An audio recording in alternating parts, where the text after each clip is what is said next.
আসসালামু আলাইকুম রহমতুল্লাহ। এটা হচ্ছে মসজিদে নববী মদিনা। এই মদিনার মসজিদে নববীর এরিয়া। এটা হচ্ছে পুরা বাইরের সাইড। এখন আমরা ভিতরে ঢুকতে পারিনি, আমরা হয়তো বা ঢুকবো। আর এটা হচ্ছে ভিতরের সাইড। আর ওই যে এখানে একটা গম্বুজ দেখা যাচ্ছে গ্রিন কালারের, ওটা হচ্ছে রাসূলুল্লাহ সাল্লাল্লাহু আলাইহি ওয়াসাল্লামের কবর। আমরা ওইদিকে যাচ্ছি, দেখা যাক আল্লাহ বর্ষা।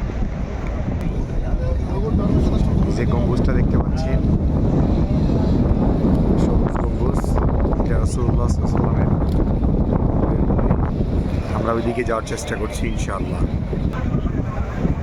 এইসব লোক সব যাচ্ছে রাসূলুল্লাহ সাল্লাল্লাহু আলাইহি ওয়াসাল্লামের কবর মোবারক দেখার জন্য।